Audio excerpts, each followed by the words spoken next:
It's the 4th week of February, 2007. Let's not have a hormonal moment. The best week ever. We've got the whole Britney story, and it ain't pretty. I'm honoring Black history by celebrating an event. Tyra celebrates Black History Month the only way she knows how, by talking about herself. Me. Tyra, my life, my career. Who's the father? I'm coming forward as the father. I am the father of Anna Nicole's baby. Everyone is trying out their best material about a dead woman. I'm gonna get you some juice. The Grey's Anatomy doctors are dedicated to saving themselves. Whoa. Oh my God. Oh my God. You may be unable to show facial expression, Arnold, but one of these people is having the best week ever. You heard it here first. It's everything you love, The scrotum is delicious. It's got a wang to it. everything you missed, You do the link, sweetheart. Don't call me sweetheart. You've made this very uncomfortable right now. I think you two need to talk after class. and all the stuff you need to see again. Sack, pouch, testes, the penis. They're such troopers. The best week ever. I've never seen anything like this.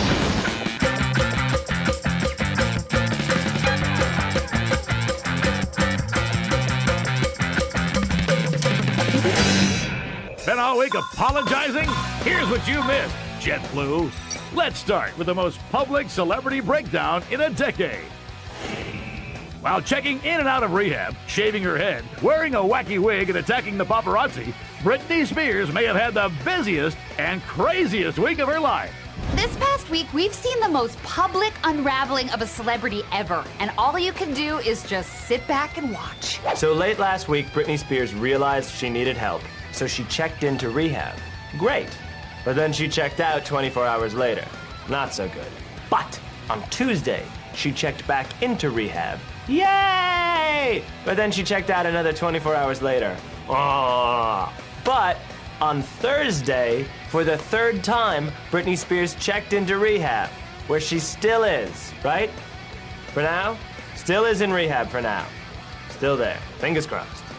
The thing you need to love about Britney is that most people in the middle of an emotional and mental breakdown wouldn't say, hey, you know what, now's a great time to experiment with a new look. She wanted the V for Vendetta look, but she updated it to C for crazy. So now there are rumors that Britney shaved her head because Kevin threatened to drug test her hair to get custody of the children. You know Britney's in a bad place when she's like, I gotta think quick. Detective Federline is on the case, and he is sharp. So instead of sporting her new bald look, Britney decided she would go undercover as a crazy person. Britney's like, ha-ha! No one will remember that I shaved my head yesterday if I put on a platinum blonde wig. Is all the money gone? You didn't set aside a wig budget for when you go crazy? Shave your head? I have one of those. Just when we thought that Britney couldn't go any crazier, she upped the ante and went on a well-documented paparazzi rampage. Her weapon of choice? An umbrella. If you looked at that picture and didn't know it was Britney, you would think it was like a soccer hooligan just smashing cars. From inappropriate behavior to, well, more inappropriate behavior. Everybody's ragging on Judge Larry Seidlin for playing up to the cameras in the Anna Nicole case. But for our money, he's the way a judge should be, entertaining as hell. So most judges would treat a hearing about the custody of a dead body as a serious matter. Boring. Not Judge Seidlin. He kept us on the edge of our seats all week long. Who's the father? And that's my next point, if I may. Don't I need to know who a father is? I gotta write a will one day. I mean, you know. I'm gonna get you some juice. The whole time I was watching Judge Seidlin, I thought I was watching an episode of Night Court. I was waiting for Roz or Bull to come in with like a snappy comeback. This judge should totally get his own judge show because he already has a few fun catchphrases. Someone's gotta bite the bullet. You wanna have your goose and your gander. I don't even know what that means. Doesn't make any sense, but I want it on a t-shirt. It's not who talks louder, it's who signs the report card at the end. You guys are a bunch of knuckleheads out there, huh, sweethearts? Right? You can't fly the goose until the plane takes off. You guys know what I'm talking about. You can't make a peanut butter and jelly sandwich without an abortion, as you all know. When the judge finally made his decision on who gets Anna Nicole's body, it wasn't dry and boring. Oh no! It was exciting! He started crying. He kept me glued to the TV. I thought I was gonna get the body at a point. And I hope to God you guys give the kid the right shot. Judge Seidman is exactly the kind of judge that Anna would have wanted. I mean, he's just like her. Attention-seeking, camera-loving, and a terrible, terrible actress. At least that judge was trying to help. Is it just me, or do you think the doctors on Grey's Anatomy spend a lot of time trying to cure each other instead of, say the hundreds of horribly injured ferry disaster victims littering the halls of their hospital? Jeez! So the doctors on Grey's Anatomy have saved each other's lives before, but for the past 3 episodes, every doctor at Seattle Grace has worked round the clock to save Meredith, which was ambitious, considering she was a dead person. So there's this big ferry boat crash down by the docks, and all the doctors go down there to do what they do best: save lives. During the ferry disaster, Meredith just falls in the water.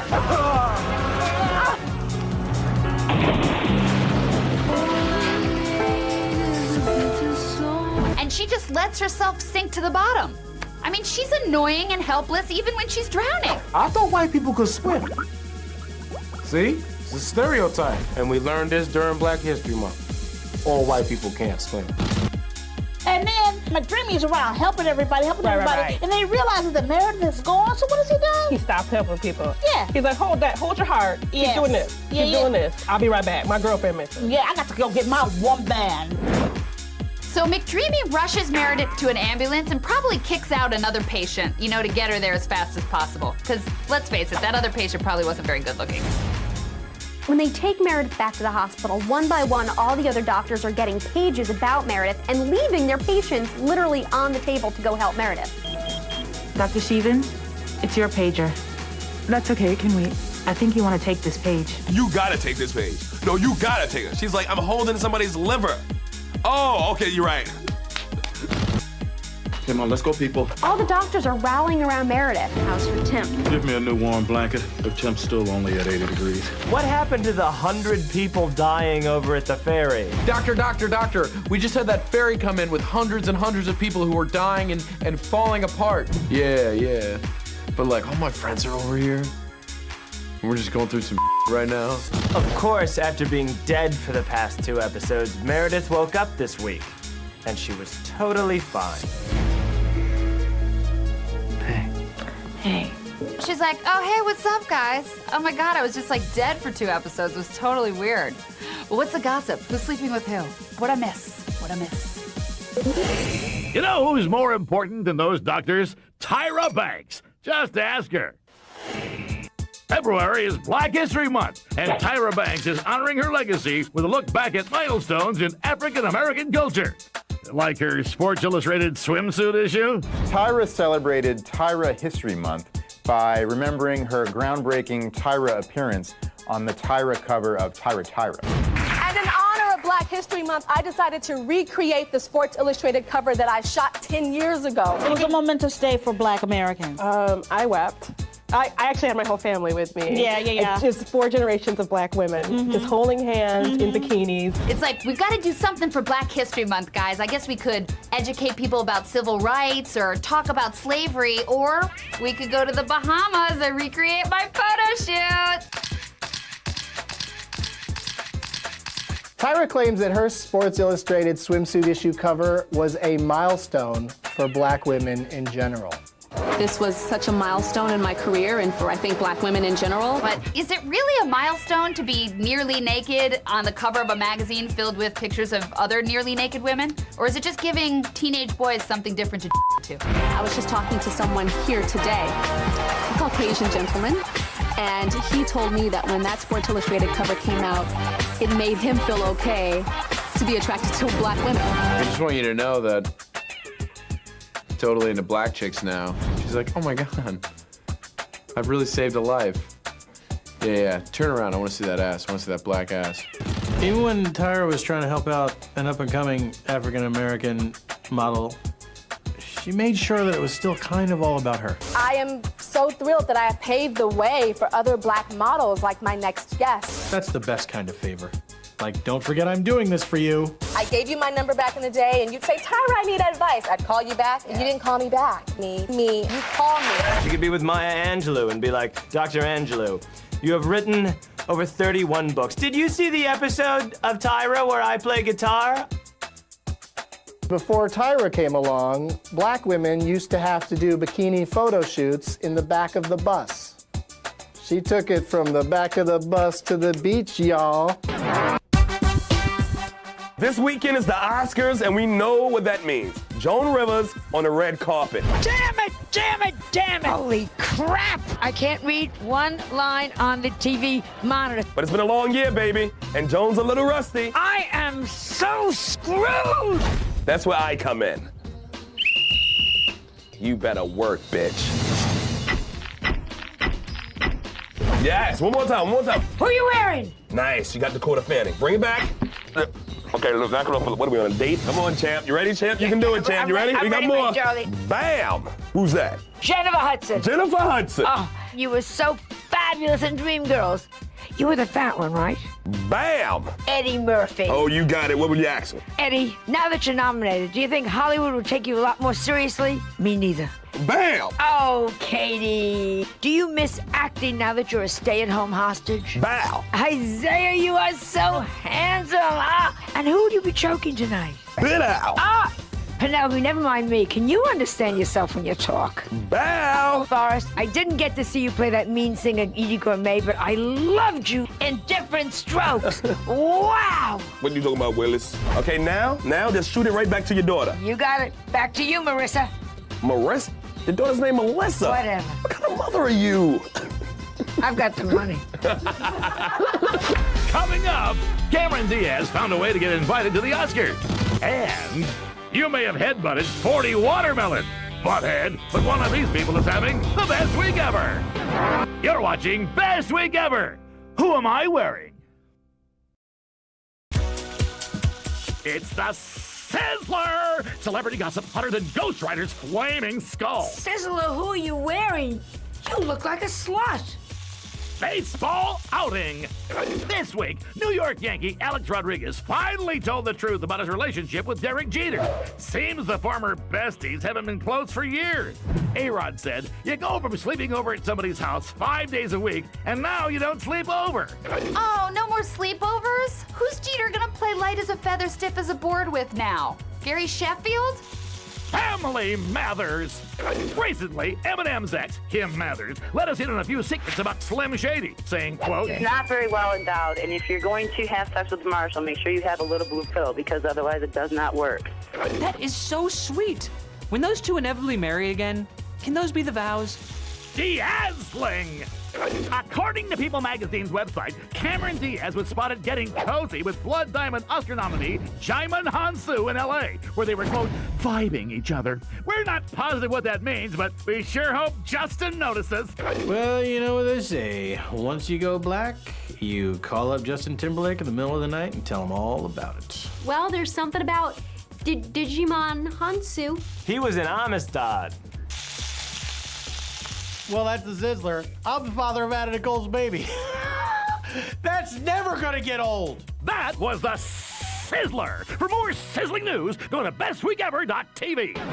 And now it's time for Paul Scheer, TV Eulogist. Oh, why? Why? We're gathered here today to pay our final respects to the OC, which aired its last episode this past Thursday. Should we hug?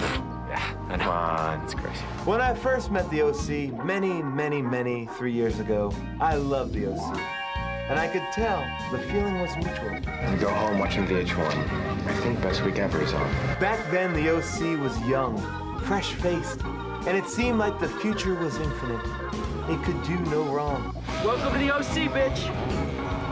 And this is how it's done in Orange County. But then, for reasons unknown to us, God decided that he needed the OC in heaven, and he did smite it, wrathfully. But not before killing off major characters, adding preposterous new ones, and making others fight in a steel cage. They even had an earthquake. Best earthquake ever. We will not forget you, the OC. In memory of you, here's a montage of beach scenes, underscored by a trendy indie rock song.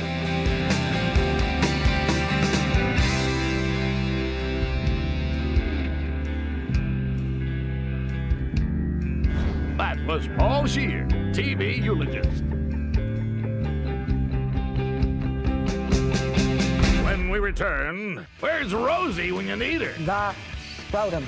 Plus, you may have fed 200 people, giant sushi roll, but one of these people is having the best week ever. You're watching Best Week Ever. We offer full refunds for weather delays.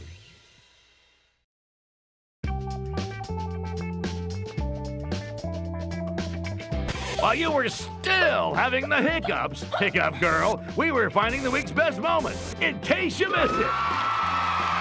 Former NBA star Tim Hardaway told a Miami news reporter that he's sorry you got mad because you misunderstood him when he said he hated gays. It's just the way people talk where he was raised, to hate gays. When I was growing up and now, we say we hate broccoli, we hate potatoes, we hate, that's just a form of how we talk. Am I wrong, or is that that's not an apology, That's right? not an apology. Like if I say you a bitch, and then you say, oh, I don't like that, and I go, oh, well, that's just how I say things. I just say that you're a bitch. That's not an apology. Do you feel better? No, I don't. I don't even know why I'm eating these. I hate gays. They're very salty. This week on The View, Barbara Walters and the gals got to the nut of a banned children's book controversy and really let the cat out of the bag. He saw a rattlesnake on the passenger seat biting his dog, Roy, on the scrotum. Not content to stop there, they went over every wrinkle. Who's biting who on the scrotum? Two. Scrotum. 9 to 12-year-olds should know what a scrotum is. Do you all know what a scrotum is? She could know what a scrotum is. The scrotum. The definition of scrotum. The scrotum. Scrotum. 11. Scrotum is delicious. 12. Scrotum. 13 scrotums. And you know what? One place you won't see a scrotum? Anywhere near The View.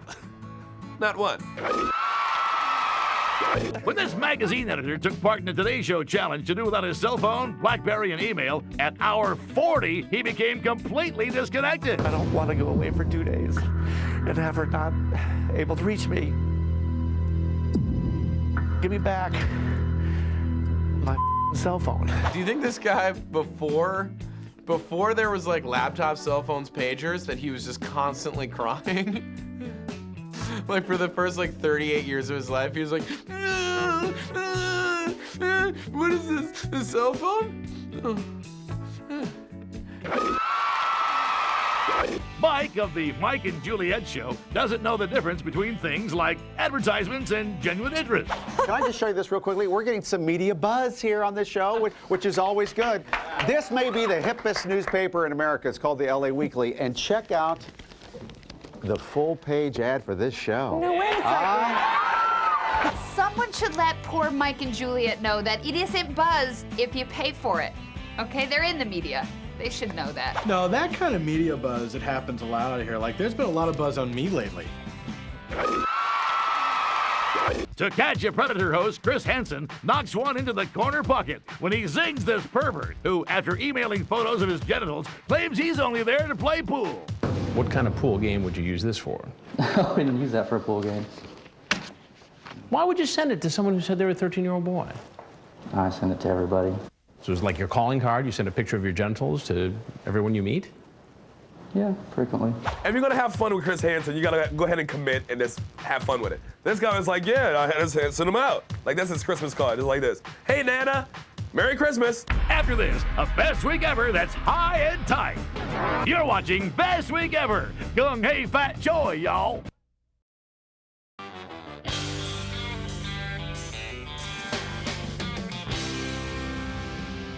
Esther Tognozzi bore witness to Britney's shaved head meltdown, but she did it with class and a little bit of heart. That's why she's having the best week ever.